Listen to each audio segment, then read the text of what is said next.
L'âme nomade, une invitation au voyage pas comme les autres. Animée par Carole Bertrand-Vivier, accompagnante en voyage initiatique auprès des éléphants. Et toi, qu'est-ce qui te ferait dire que c'est là et nulle part ailleurs que tu sens l'appel ? Un lieu, un animal, une personne ? Tu vas pouvoir t'inspirer de mes invités qui ont su trouver leur propre cheminement en voyage initiatique et qui vont te permettre de t'évader où que tu sois et sans aucun doute oser ton propre voyage. Allez, viens, je t'embarque pour une destination hors du temps et j'espère bien te retrouver tous les 2e et 4e mercredis du mois à 18h. Bonne écoute!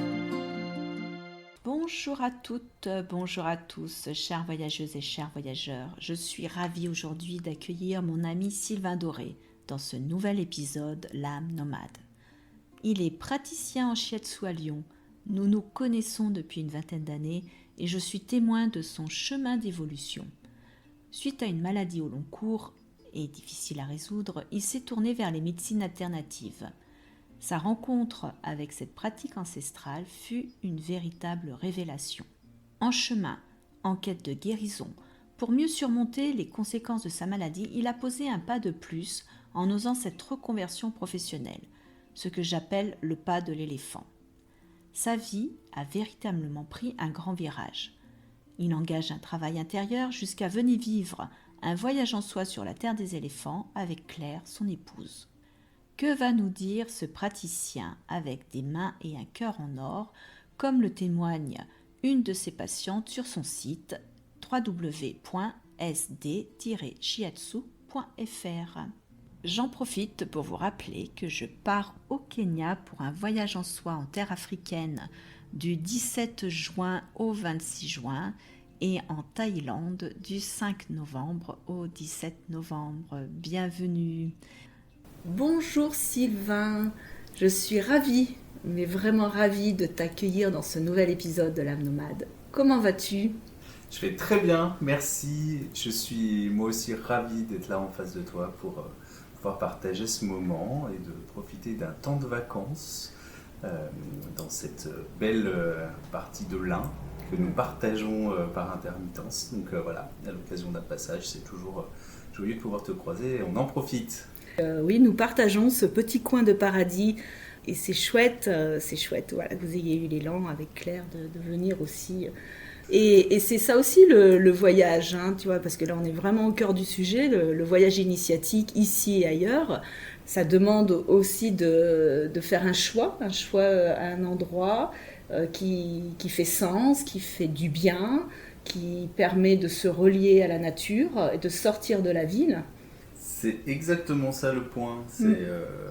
Voilà, c'était nécessaire, alors pour Claire plus particulièrement, de quitter l'environnement hyper urbanisé dans lequel on vit à Lyon et voilà, avoir un pied-à-terre en fait qui nous permet de nous échapper le temps des week-ends dans un environnement beaucoup plus rural avec la rivière d'Ain à côté, avec les amis pas loin et voilà, un endroit de vrai ressourcement et de calme pour faire des vraies coupures. Pour parler de l'autre bout du monde quand même, hein, c'est aussi le propos du voyage en soi et de l'âme nomade. J'ai eu la grande joie de t'accompagner en Thaïlande en 2018, c'est ça. Avec Claire donc.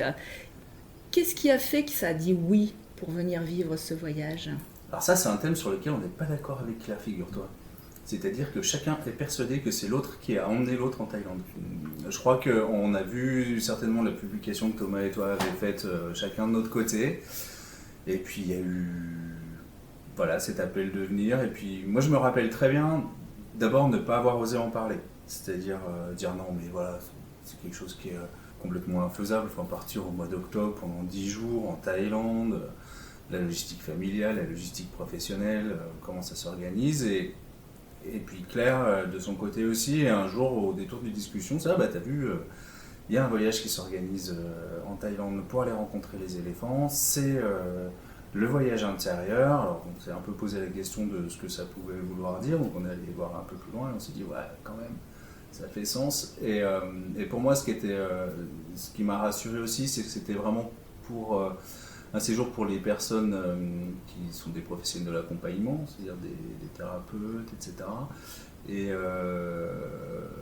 ou pour les gens en chemin. Donc, vu qu'on est tous les deux plutôt dans cette posture-là, moi plutôt en chemin et dans l'accompagnement, et Claire très en chemin de son côté aussi. Voilà, ça faisait juste sens d'aller vous rejoindre pour cette aventure. Et puis c'était toi, donc ça faisait aussi une belle différence quand même. J'en suis flattée. Donc tu entends Carole, Thomas, éléphant, je dirais développement personnel, hein, on va globaliser comme ça. C'est ça, en tout cas pas un voyage touristique classique. Et la force, on a tout de suite senti la force du groupe et le fait que ça allait être un voyage différent. Voilà, c'est vraiment ça qui a posé aussi. Et comme nous, on aime voyager un peu différemment, on n'est pas des très grands voyageurs, c'est-à-dire qu'on ne fait pas 15 000 destinations, très clairement. Mais par contre, à chaque fois qu'on voyage, on fait en sorte d'être au plus près des gens qui y vivent. On essaie toujours de prendre un peu les chemins de traverse et de ne pas se contenter des grands sites qu'il faut absolument voir. Et voilà, on a fait par exemple du tourisme sous-marin, on a fait du tourisme à scooter. Voilà, on a fait pas mal de choses comme ça. Et voilà, ça change en fait la vision de la Oui, vous aimez sortir des sentiers battus, comme on dit. Et là, en même temps, je dirais le pas de plus, c'était pour le vivre aussi avec un groupe. C'est-à-dire qu'il y a l'engagement pour soi, il y a l'engagement dans le collectif, il y a des temps qui sont dédiés, il y a un programme, on va dire. Moi, j'avais pas trop anticipé ça, pour être tout à fait honnête. Je sais pas ce qu'il en était pour Claire exactement. Moi, j'avais pas trop anticipé ça et je savais que ça allait être un voyage différent et que j'allais autant voyager à l'intérieur de moi que j'allais voyager à l'extérieur. Mais voilà, j'avais pas forcément de façon aussi nette quel est le fait qu'il y aurait des temps de matin, des temps de soir, de partage de groupe, etc. Sachant que le groupe est quelque chose qui est pour moi très facile, donc voilà, ça n'a peut-être pas spécialement marqué. Mais ouais, c'était surtout en fait ce voyage différent. C'était vivre cette expérience qui avait l'air vraiment différente dans la façon dont elle était présentée. Pouvoir permettre à la personne qui s'engage là de vivre quelque chose pour elle, c'est-à-dire que d'être bien avec soi, d'être aligné avec quelque chose qui fait grandir en soi, on pourrait dire, permet aussi cette ouverture de cœur pour aller rencontrer les autres. Il y a ce délicat, tu vois, d'ajuster quand même les attentes de chacun. Ouais, après moi c'est quelque chose que j'ai l'habitude de faire, enfin voilà, des ateliers de développement personnel, des ateliers de groupe et des choses comme ça. Et moi j'ai vraiment beaucoup confiance au fait que si le groupe il se constitue là, c'est qu'il y a quelque chose à y vivre et que finalement, je veux dire, partir en Thaïlande pour un voyage en soi, sur la terre des éléphants, dans un groupe constitué avec des accompagnateurs qui sont thérapeutes, en posant vraiment que c'est réservé pour un certain type de personnes. Enfin voilà, il y avait quand même des critères aussi que vous aviez posés ensemble pour pouvoir accéder à ce voyage. De fait, je savais que ça allait se constituer de façon naturelle et que ça allait nourrir quelque chose que je pouvais aller chercher. Bien sûr. Je propose un cadre effectivement sécurisant qui permet de vivre une intensité, de vivre une connexion. Et c'est comme si, je me rends compte, il y a une justesse, comme tu dis, une justesse dans la rencontre avec les uns et les autres. Comme si vous étiez appelés à cet endroit-là, à ce moment-là. Et ça s'organise même avec ce qu'on n'a pas envie de vivre. Hein. On peut toujours en faire quelque chose. Et ça, c'est comment moi j'arrive à faire prendre conscience que même ce qui peut mettre en butée a du sens et fait travailler justement ce qu'on n'a pas envie de voir, hein, ce fameux point aveugle. Donc, tu as pu rencontrer quelque chose de bien particulier? Tu as le souvenir d'une situation particulière? Très vite à notre arrivée, en fait, dès la première sortie, dès la première rencontre avec les éléphants, et les premiers temps d'échange, les premiers temps de vie avec eux, etc., on a très vite identifié quelques personnes, enfin une personne du groupe en particulier, était pas là pour les mêmes raisons que nous. Et voilà, ça a installé quelque chose. En fait, ça a questionné le groupe. C'est-à-dire que ça t'a questionné, toi, beaucoup, je le sais. Et ça a aussi questionné le groupe sur qu'est-ce qu'on fait, en fait, comment on transforme ce voyage. Alors, est-ce qu'on continue sur notre intention première? Est-ce qu'on l'adapte? Est-ce qu'on inclut? Est-ce qu'on laisse s'exclure? Parce qu'il n'était pas question d'exclure, mais l'auto-exclusion arrivait. Et comment est-ce qu'on réinclut? Est-ce qu'on accepte effectivement que il n'y ait pas forcément ça? Et ouais, ça a été un vrai challenge pour le groupe constitué. C'était un peu compliqué. Et finalement, ça s'est très bien géré. C'est-à-dire que ça s'est très vite désamorcé. Et les règles du jeu ont été très vite fixées. Et tout le monde a été complètement d'accord avec ce qui se passait. Et je crois que ça a plutôt roulé par la suite. Oui, c'est un vrai sujet de société, hein, l'inclusion, l'exclusion. Quand effectivement il y a une personne qui n'avait pas compris l'esprit du voyage, qui visiblement pensait que ça serait plutôt un voyage touristique et qui s'est braqué, c'est vrai que c'était extrêmement déstabilisant. J'ai essayé de lire entre les lignes, d'essayer d'avoir une vue d'ensemble et de décoder ce qui se passe pour favoriser l'inclusion, en accord avec le groupe dans la plus grande bienveillance. C'est vraiment un groupe extrêmement bienveillant où il y avait un bon nombre de thérapeutes, donc habitués aussi à des situations particulières. Donc voilà, je pense que ça s'est posé, c'était particulier et tous les voyages initiatiques ne posent pas cette confrontation. J'ai senti dans l'ensemble du groupe, il y avait une douzaine de personnes, une verticalité, un socle et l'engagement à vivre ce voyage tel qu'il était proposé et ne pas négocier là-dessus. C'était exactement ça, oui. Et c'était fort parce qu'on sentait vraiment un groupe engagé autour de l'expérience qu'on est venu vivre. En fait, on va la vivre. Et après, avec ou sans, ou avec des à côté, ou avec mais finalement, ça n'a en rien entamé ni les relations les uns avec les autres, ni les temps de partage qu'on a eus, ni les retours, enfin voilà, toutes ces séances du soir où il y avait un vrai échange qui s'installait une intensité qui était vraiment extraordinaire. Je souris aujourd'hui, je pense que je souris un petit peu moins, mais oui, on peut toujours en tirer, de toutes les situations, ce qui me vient là, de toutes les situations, on peut toujours en tirer quelque chose d'enseignant, même si on ne voit pas tout de suite les faits. Ça a permis aussi à chacun de se re-questionner sur vraiment pourquoi on était là. Complètement. Et moi, je ne sais pas si ça ne m'a pas aidé justement aussi à me caler sur le fait que, ok, c'est ça qui est en train de se vivre. Et que si j'ai envie de profiter de ce temps qu'on s'offre tous ensemble, et nous avec la particularité de se l'offrir aussi en couple, est-ce que je mets vraiment les deux pieds dans l'aventure? Et si je mets vraiment les deux pieds dans l'aventure, alors j'y vais.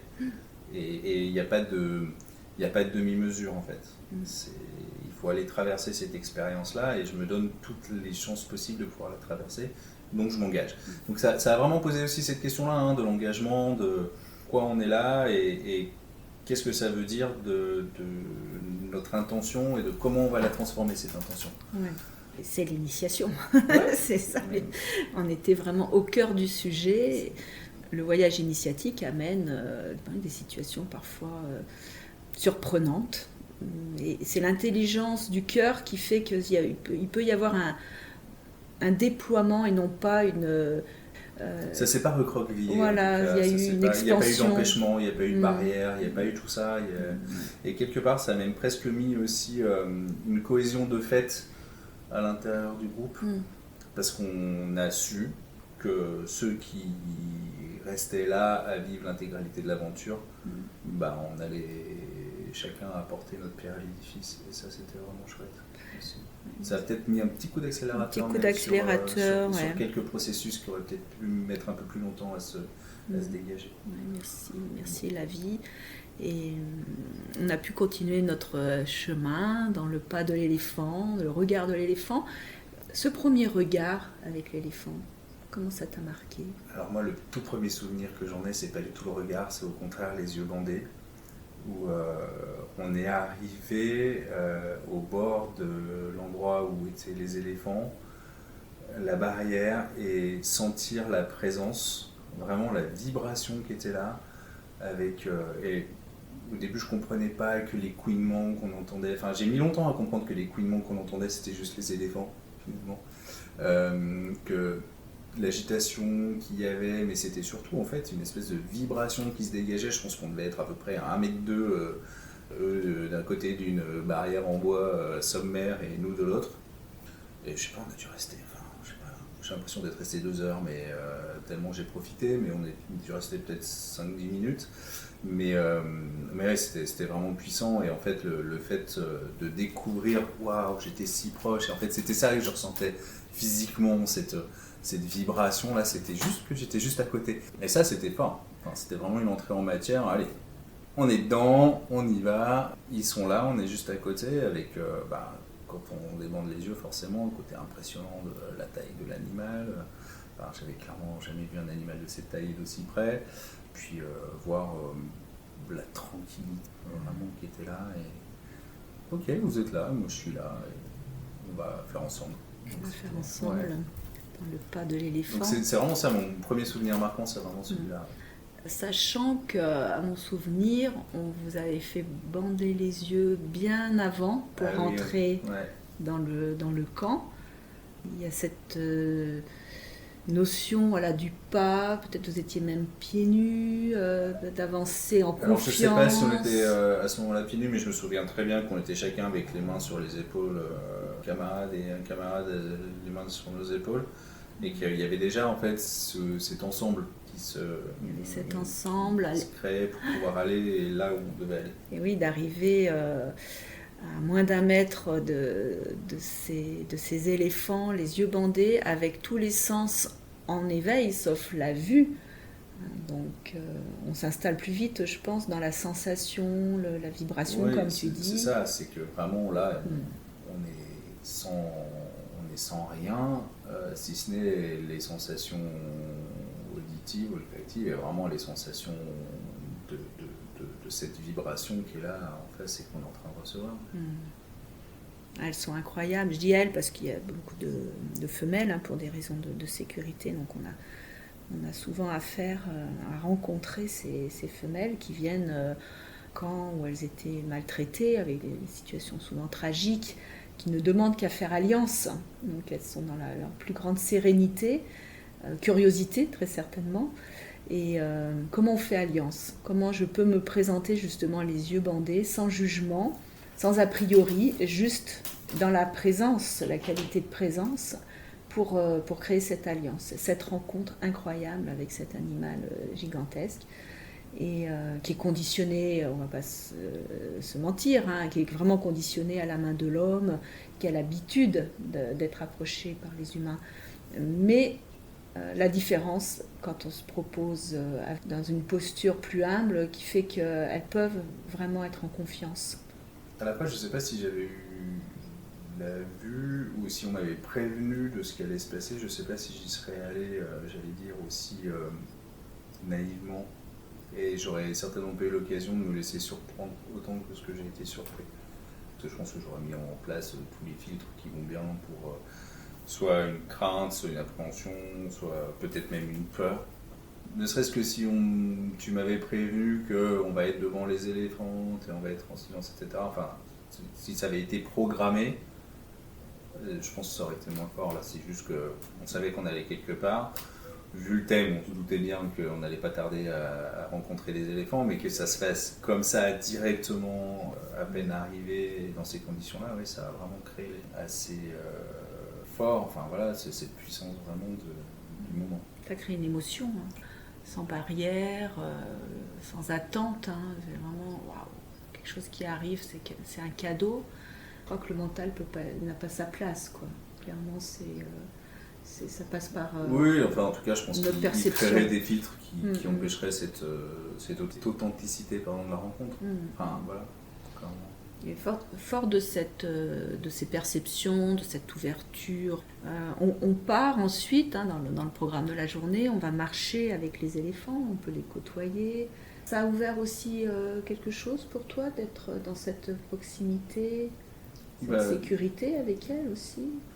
De toute façon, enfin, pour moi, ça a été vraiment de surprise en surprise sur comment je laissais faire les choses qui venaient. La proposition de marcher pieds nus a été faite, enfin, c'est quand même une espèce de semi-jungle qui est entretenue, etc. Enfin bon, la proposition s'est faite, en fait, j'ai même pas réfléchi une seule demi-seconde. Enfin, c'est-à-dire que la question s'est même pas posée, c'est ok, j'essaye, je vois, je me laisse tenter. Marcher en suivant un éléphant, juste hyper improbable. Marcher à côté accompagné d'un éléphant, voilà, la main posée sur l'éléphant, à marcher avec notre pas tous les deux et suivre pendant un bout de chemin. Et au moment où moi je suis en difficulté sur le chemin parce qu'il se trouve qu'il y a des branchages ou quoi, l'éléphant qui s'écarte pour me laisser la place. Enfin, c'est des choses assez impensables pour moi en fait, comme ça a priori. Et laisser filer le temps en fait aussi, il y a vraiment cette notion là de prendre le temps. C'est-à-dire que clairement, les éléphants ont leur rituel quotidien ils partent de là où ils dorment, puis ils vont à la mare, puis ils vont à la rivière, puis ils vont dans la jungle, puis ils reviennent, il y a le temps du repas, etc. Et après, il y a le même rituel qui se fait. Et en fait, qu'on soit là ou qu'on soit pas là, l'éléphant, quelque part, c'est pas vraiment son problème, quoi. Lui, il va faire ce qu'il a à faire et ben, on suit, c'est-à-dire il y a des moments où peut-être qu'on pourrait ressentir une certaine urgence de rentrer, mais bon, l'éléphant, lui, il prend son temps et c'est pas son moment. Donc c'est pas son moment, ok. Mais qu'est-ce qu'on en fait? Bah, on attend. On se pose. Ouais, c'est ça. Mais ça donne vraiment un rapport au temps qui est très différent. Donc ça, c'était vraiment quelque chose de très particulier aussi à vivre. C'est-à-dire que les choses s'étendent et on laisse le temps. Et on n'est pas dans cette urgence. Voilà, on vit tous des journées où on calcule, si ce n'est à la minute près, au moins au quart d'heure. Et là, d'un coup, bah, le temps n'existe pas. On part. On part. Et on reviendra, c'est sûr, mais à quelle allure et quand et ce qu'on aura fait entre les deux, en fait, rien n'est sûr. C'est pour ça que je parle toujours du pas de l'éléphant, du rythme de l'éléphant, mais c'est vraiment ça. À la fois on sort de notre zone de confort, de notre quotidien, et à la fois on rentre dans une autre zone qui est assez cocooning quand même, qui est assez paisible. Enfin, il y a une sérénité, il y a une sécurité, avec un vécu improbable, hein, comme tu dis, marcher pieds nus dans la jungle, se baigner avec les éléphants, jouer dans la boue avec les éléphants. Ça amène cette joie de l'enfant, ça amène une déconnexion avec son quotidien. Le fait d'ouvrir ses perceptions, le fait d'oser se ralentir, le fait de se laisser vivre ces instants singuliers, amène à oser être soi, à oser poser sa parole. Qu'est-ce que ça a pu t'amener? En fait, ça installe vraiment dans un cadre différent. Ça sort complètement de tout repère sur lesquels on a l'habitude de s'appuyer. Enfin, moi, j'avais vraiment ressenti ça. Finalement, il n'y a plus aucun contexte habituel. Donc finalement, ça ouvre cette possibilité de vraiment lâcher prise, lâcher les filtres, de pouvoir être là. De toute façon, on y est. Et le temps se décompose, il s'allonge, il se structure différemment, même les activités sont différentes. Enfin, voilà, tu parles de partager un moment de jeu dans la boue dans laquelle viennent se rouler les éléphants. Et nous, on était méconnaissables tellement on était remplis de boue. Et à rigoler, mais tu parles de l'enfant, mais c'était vraiment ça. Ou décider, croiser le regard d'une personne qui est là aussi, avec qui on a déjà échangé sur le fait que ça fait du bien de pouvoir rigoler et jouer. Et là, on se regarde et on se jette tous les deux dans la pente qui nous mène jusqu'à la rivière pour se rouler dans le sable. Et en fait, c'est ça, c'est lâcher tous les filtres. Et ça amène dans une posture où finalement on échange des choses tellement authentiques que le soir, au moment du cercle de parole, ça n'a pas de sens de venir remettre ses filtres. Et qu'on a tellement échangé en étant qui on est, et en laissant passer l'enfant, en laissant passer l'adolescent qui est là, en laissant venir aussi l'adulte qu'on est en train de devenir, qu'on est en train de construire. Le fils qu'on est, le père qu'on est, le frère qu'on est, la sœur qu'on est, etc. Enfin, Et tout ça, ça passe. Et finalement, il y a une vraie rencontre en profondeur qui se fait. Et on voit vite que ça serait complètement fin de vouloir mettre un filtre ou vouloir poser une certaine part de distorsion. Voilà, parce que on y est et on y est. C'est évident que ça engage à être en vérité, à vivre sa place en vérité, dans ce qui est déposé déjà dans cette journée. On tombe le masque, on est dans le plus simple de soi, je ne sais pas comment le dire. Oui, c'est ça, en tout cas le plus authentique, le plus vrai, et sans être réfléchi, c'est-à-dire que vraiment il y a ce processus-là chez moi qui s'est mis en route, ok, il y a ça qui vient, je le vis, et je le savoure, et enfin voilà, des fous rires, ou aussi des moments plus compliqués émotionnellement, enfin des choses aussi, parce que évidemment dans tout ce qu'on partage, il y a des thématiques fortes qui sont abordées et qui viennent travailler, qui viennent nouer, dénouer, renouer, tout ça qui se traverse, et avec des moments aussi où franchement c'est moins rigolo. C'est un peu moins rigolo. Mais c'est riche. C'est vrai qu'il est question de vivre sa place, il est question de la relation. Et justement, vous avez fait le choix avec Claire de venir ensemble, de le vivre en couple. Donc le sujet de la relation, le sujet d'être soi et d'être avec l'autre. Alors tel que je l'ai vécu moi, il y a eu vraiment des moments où le couple n'était pas présent dans le moment. Enfin, c'est-à-dire que vraiment on s'est très vite autorisé à vivre chacun ce qu'on avait à vivre et puis vivre aussi des choses en commun. Mais en tout cas, je pense qu'on avait chacun aussi notre expérience à traverser via ce voyage, et que finalement, même si on est ensemble et qu'on partage notre vie et qu'on a des enfants ensemble, finalement il y avait une vraie individualité dans la façon dont on a vécu la chose. Et c'était chouette parce qu'en fait aussi en miroir, les moments où j'ai observé Claire traverser certaines choses, ça m'a aussi ouvert les yeux. Ça m'a aussi donné une perception un peu plus profonde de certains sujets, ou être même surpris en fait de certaines réactions, de certaines choses, voilà. Et puis les moments de retour dans cette entité couple, pouvoir échanger sur j'ai ressenti ça et moi j'ai ressenti ça et qu'est-ce que ça fait, ou moi je t'ai vu à ce moment-là, il s'est passé, qu'est-ce qui se passait pour toi et comment tu l'expliques, etc. Donc voilà, ça fait vraiment sens là-dessus. Après, c'était un moment particulier aussi dans notre vie où il y avait pas mal de choses qui se transformaient, où il y avait des projets qui se mettaient en place, etc. Et où ça pouvait, sur des bases un peu flottantes sur certaines choses, et c'est vraiment venu poser aussi le couple dans un endroit un peu différent. Donc c'était intéressant aussi, mais d'ouvrir en fait des espèces d'échanges, je pense, dont on avait besoin et qui n'étaient peut-être pas forcément très autorisés dans notre vie quotidienne. Et c'est venu ouvrir des nouvelles facettes finalement dans notre vie à deux aussi. Donc c'était vraiment riche. Et sans empêcher que chacun en fait traverse aussi son propre chemin.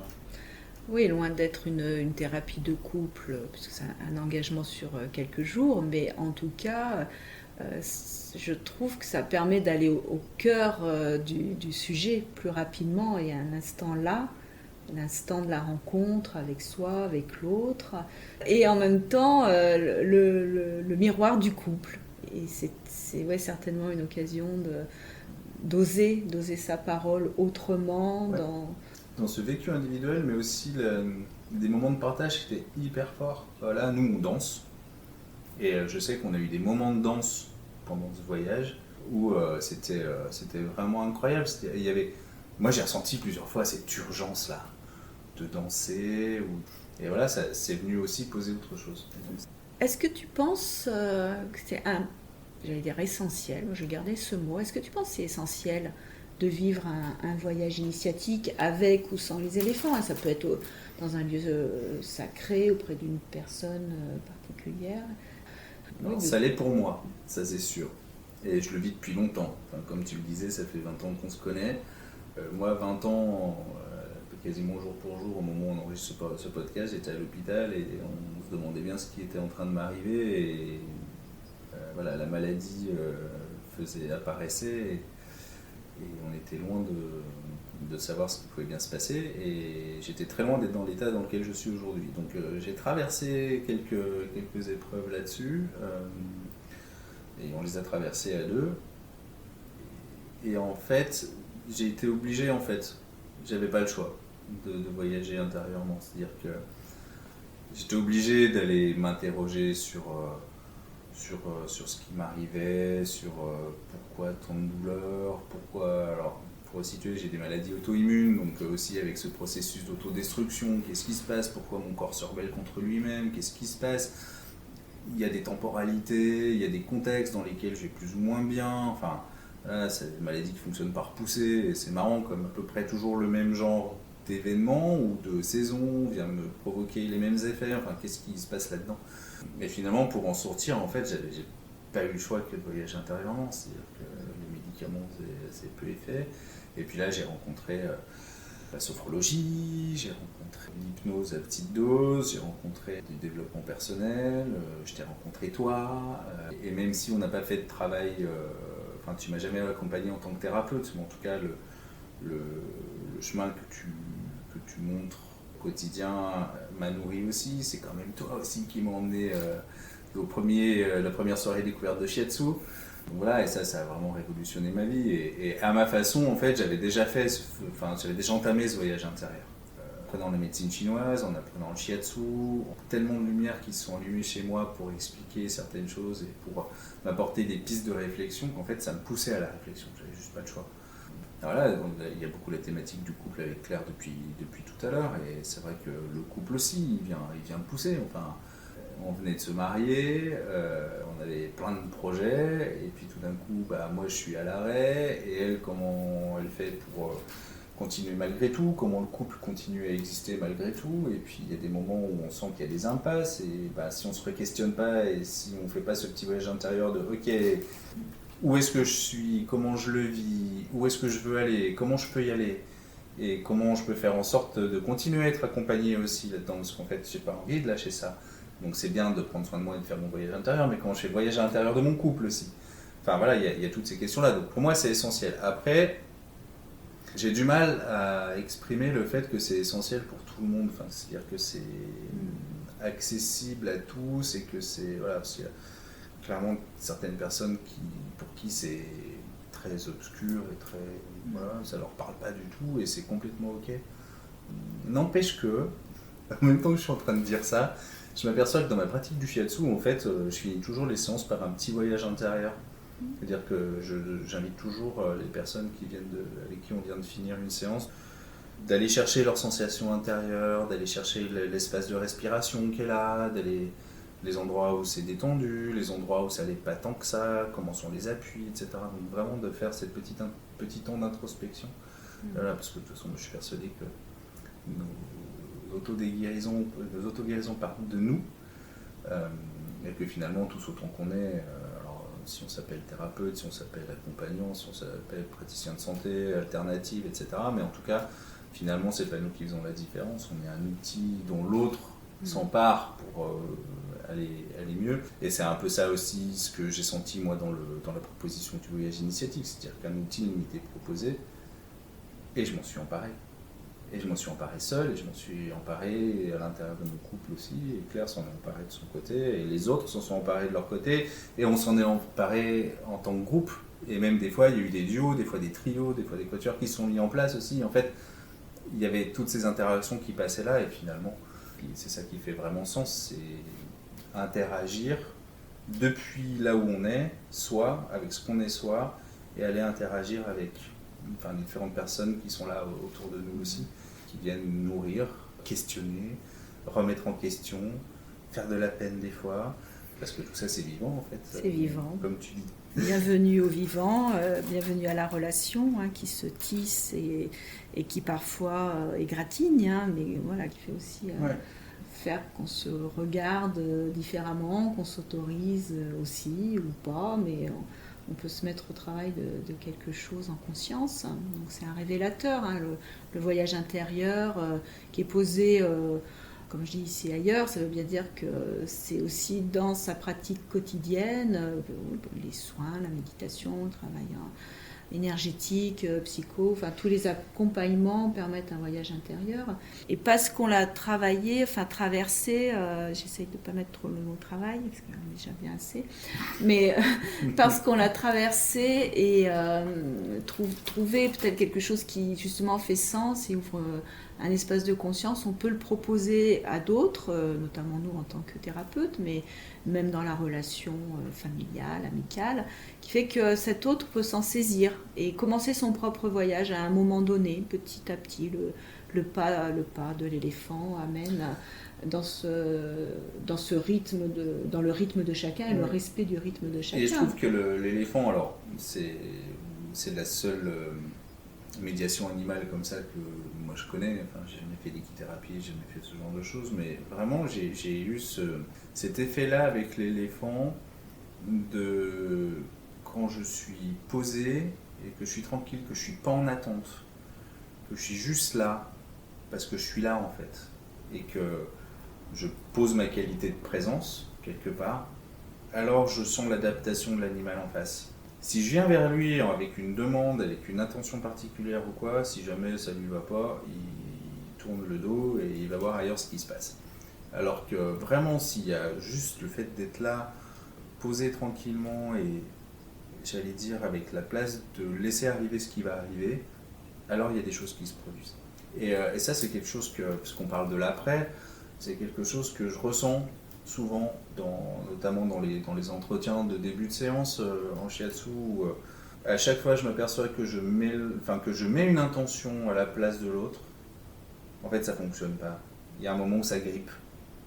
Et je pense que cette expérience-là me montre les endroits où ça grippe et où je peux me recadrer moi sur la posture que j'adopte. Et ça, c'est quelque chose qui est... Mais je l'ai su tout de suite pendant le voyage en fait que ça allait transformer ça chez moi et je le vérifie vraiment très régulièrement parce qu'on peut être tous amenés à avoir travaillé ces expériences et dire « Ah, mais je vois tellement ce qu'il faudrait, c'est tellement évident pour moi, sauf que j'ai pas le droit de voir que c'est évident pour moi. » Enfin, parce que je suis pas l'autre et l'autre il a sa place, il est là où il est et il est avec ce qu'il compose, ses capacités, ses limites, et qui sont évidemment pas les miennes.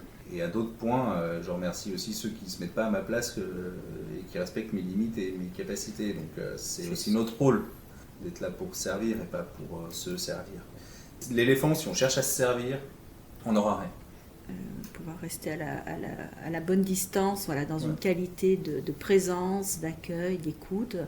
Et ça entraîne, oui, se donner, recevoir. Il y a un mouvement comme ça qui fait que sans attente, il se passe la rencontre avec soi. Et pour revenir au couple, le fait de ne pas y mettre trop d'enjeux pour soi, ça crée l'espace.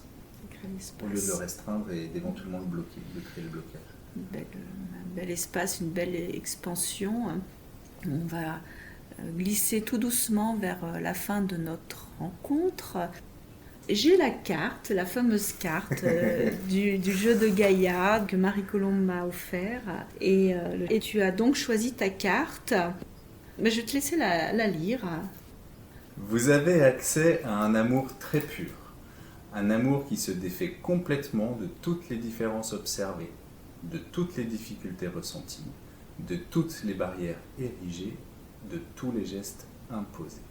Et bien si avec ça, on n'est pas en train de coller à tout ce qu'on s'est dit depuis le début et puis à replacer dans un contexte d'actualité important. Une belle carte qui tombe à propos par rapport à ce qu'on a évoqué ensemble. En tout cas, Sylvain, je te remercie infiniment. Tu as peut-être autre chose pour conclure? Juste inviter les personnes qui pourraient se sentir prêtes et qui hésitent à franchir le pas, les inviter à franchir ce petit pas supplémentaire qui peut être grand. Mais voilà, mais quelle que soit l'offre, c'est vrai que je ressens quand même que le fait d'avoir été loin dans un contexte complètement différent, dans une culture complètement différente, d'avoir touché à quelque chose de complètement hors quotidien, ça aide parce qu'en fait ça ouvre la voie à venir en soi. n'est pas parasité en fait. Peut-être à une prochaine fois sur le chemin, alors Sylvain. Va savoir. Je t'embrasse très fort. Merci pour ta belle présence à mes côtés pour ce nouvel épisode de l'âme nomade. Je donnerai l'adresse de ton site dans la bio. On peut te retrouver facilement. Tu es un praticien lyonnais. C'est ça. Merci. Et merci à toi pour cette belle invitation.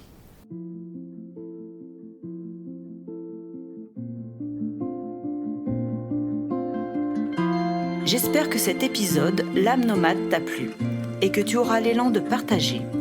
Tu peux commenter, liker, étoiler et tu peux me suivre sur tous mes réseaux sociaux au nom de Carole Bertrand Vivier. Tu peux t'abonner à ma newsletter mensuelle pour t'inspirer de mes articles publiés sur mon blog sur www.carolebertrand.com et bien évidemment t'abonner sur ta plateforme préférée à l'âme nomade. Restons en lien et à très vite pour le prochain épisode, tous les 2e et 4e mercredis du mois à 18h.